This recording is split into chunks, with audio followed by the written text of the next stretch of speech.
عمرو خالد کتاب داره به نام قصص الهدایه. میگه من در سفر طیاره که به طرف یکی از شهرهای آفریقا میرفتم، تانزانیا بود یا همجوار تانزانیا بود، میرفتم. وقتی در طیاره سوار شدم، خوب دقت کنیم چقدر جالب است داستان. میگه وقتی در طیاره سوار شدم، یک رفیقی که در کنار ما بود گفت کجا میری؟ میگه برش گفتم که در آفریقا میرم به خاطر دعوت. گفت اوجا که در جوار میری، در آفریقا میری، اوجا یک عجیب حالت را خواهد تو دیدی. میگه برش گفتم چطور؟ گفت یک تفلک را میبینی که بوی خدا میدهد، خودش طفل است ولی بوی خدا میدهد. تو در شهر میری که در اوج طفل هست که بوی محمد میدهد صلی الله علیه و سلم، بوی قرآن میدهد. میگه وقتی سخن را شنیدم من کنجکاو شدم که بفهم گپ چی است. گفتم داستان قصه کن. گفت تو آرام باش من قصه میکنم برات.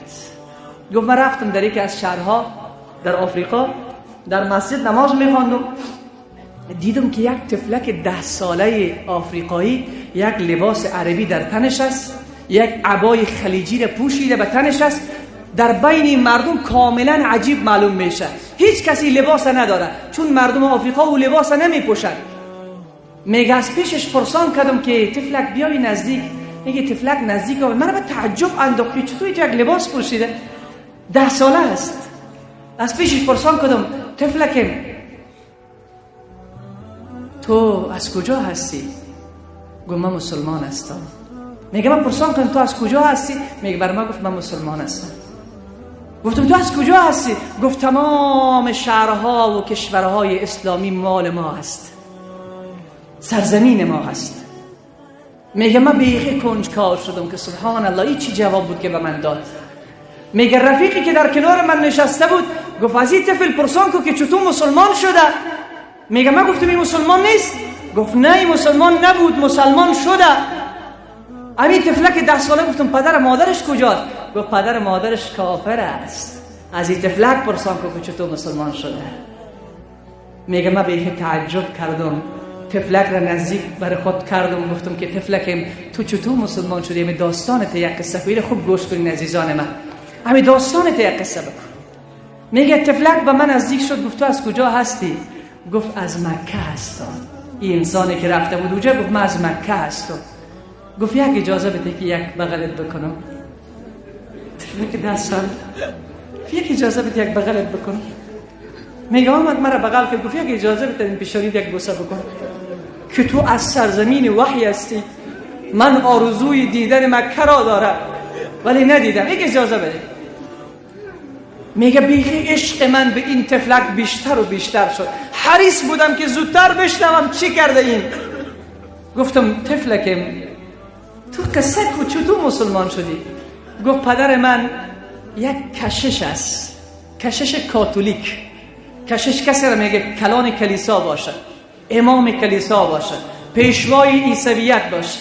گفت من یک پدر کشش کاتولیک دارم، در شیکاگوی آمریکا زندگی میکردیم ما.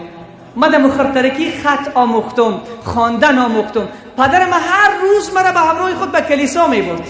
وقتی به کلیسا میبرد باز در کتابخانه کلیسا که داخل میشدیم، دو کتابخانه کجا میرفتم، باز پدرم برای من میگفت که این کتابا رو تو مطالعه بکن که کتابهایی است که از عیسی مسیح میگوید، این رو تو مطالعه بکن. گفت روز از روزها خیلی تشویق میکرد. پدرم یکی از روزها من رفتم به همراه پدر در کلیسا. وقتی داخل کلیسا شدم پدرم گفت برو یک کتاب انتخاب کن مطالعه بکن. میگه ما آمدم امی قفسچه ها را میپالیدم، نمیدانم که خدا چی کرد با من، نمیدانم که خدا به من چی دیده بود. گفت امین قفسچه ها را میپالیدم، دیدم که یک کتاب قدیم نوشته است انجیل. میگه این گرفتم، خیلی قدیمه هم بود.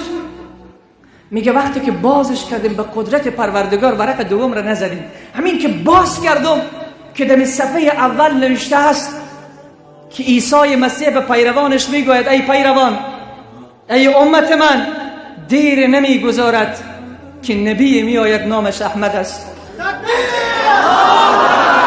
نبی میآید نامش احمد است و او از عرب است. میگه وقتی این رو دیدم مطالعه نکردم، کتاب برداشتم آمدم پیش پدر. گفتم پدر جان تا هنوز کتاب مطالعه کردی؟ گفت پسرم چند بار من مطالعه کردم. گفت پدر جان یک سطر را در این کتاب ما دیدیم شما دیدید؟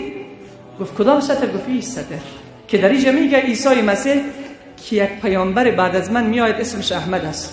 پدر جان این کجا است؟ من خو نمیفهمم، مرا بیقرار کرده، را بیاید بشناسم. این کجاست؟ میگه پدرم بسیار یک فریاد محکم به سر من زد. گفت تو غلط کردی که این مطالعه کردی، این دروغ است، این یک نسبت غلط به عیسی مسیح داده شده، غلط است. این پیامبر به نام احمد وجود ندارد. میگه دست من را گرفت و کتاب را از دست من گرفت، از کلیسا بیرون شد.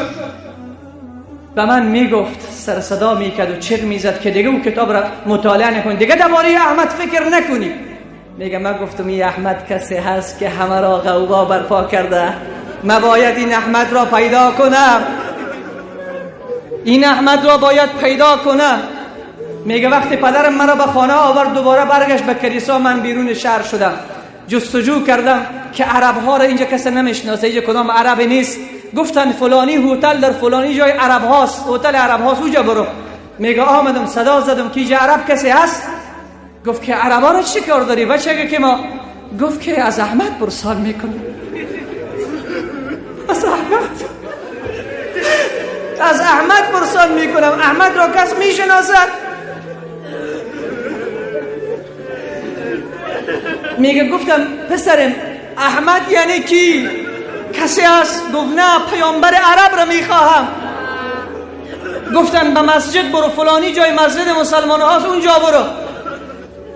میگه حرکت کردم آمدم، این طفله که 10 ساله است، بخواهیم که خدا این گونه دل ما را بالا ببرد.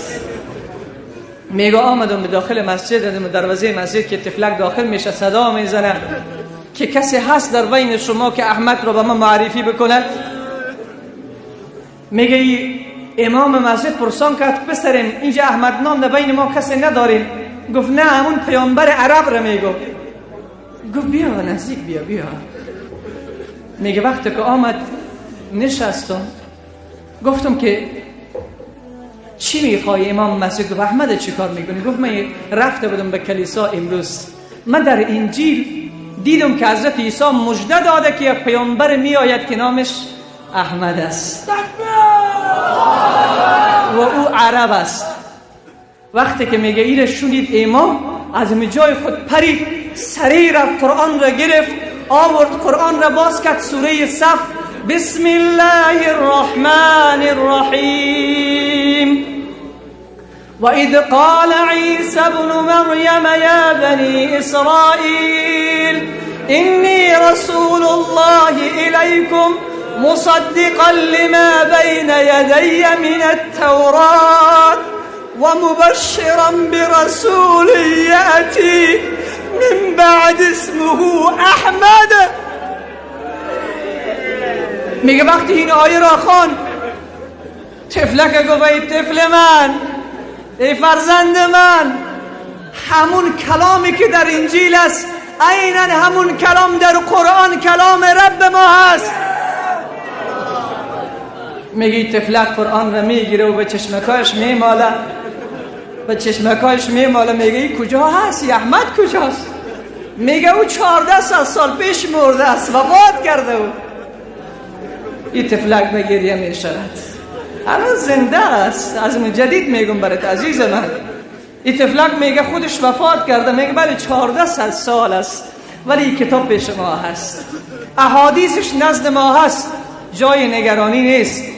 میگه عیناً همون عبارتی که من در انجیل دیدم در اینجا دیدم. طفلک حرکت میکند، میآید و پیش پدرش میگه پدر جان احمد را پیدا کرده. میگه کجا پیداش کردی؟ میگه عرب ها مسلمان بودن، اینها پیروان همون احمد است که در انجیل گفته شده است. پدرش با سیلی محکم به صورت طفلک می نوازد. این طفلک میگه پدر جان ضد نکو، بیا مسلمان شو، بیا که خواستی عیسی مسیح همین است، بیا مسلمان شو. پدرش طفل در داخل خانه قفل میکند، داخل خانه قفلش میکند، فقط آب میدهد و نان میدهد و تنبیهش میکند. 2 هفته تیر میشود از ترس این که مبادا پلیس آمریکا خبر شود، این از داخل زندان بیرون میکند و میفرستد پیش پدرش به تانزانیا به پدرش میگه پدر جان این پسر من مفکوریش خراب شده، این پسر من بوی احمد به بینیش زده است، این پسر من را تنبیه بکن و این به این بفهمان که این ذهنش پاک شود و اگر نشد این را بکش، این را بکش که من اینجا این کار را کردن نمیتوانم، پلیس مرا دنبال میکند، همونجا این را بکش. وقتی این تفلک را با تانزانیا روان میکند، اونجا که میرود بابش هرچی برش میگوید نتیجه نمیداد، باز این تفلک جستجو میکند که مسجد پیدا بکند، میرود به سمت مسلمان ها پرسان میکند از مسائل دین، خیلی مسائل دین را یاد میگیره، نماز یاد میگیره، نماز میخوانه، بابش میبینه که نمیشه، در غذایش زهر میاندازه، در غذایش زهر میاندازه که بمیرد. ولی خدا اگر بخواهد کسی را نجات بدهد هیچ قدرت میتواند کورا نابود کند؟ نمیتواند. عزیز دل، این تفلک 2 لقمه یا 3 لقمه میخوره، به قدرت پروردگار یک بار بالا میزنه، میدهش تمام خوردگیایش بیرون میغلطه، از اون کیرکین داخل خانه خود را بیرون میاندازه، میفهمه که چیزی به من داده شده، فرار میکنه. کجا میروی؟ به طرف مسجد میروم، به طرف مسجد میآید، در آغوش مسلمان ها خدا میاندازه، میگه به من چی دادن، تداویش میکنن. بعد همین تفلک 10 ساله را از اون سرزمین انتقال میدن. فعلا بهترین دعوتگر آفریقا همین طفل است.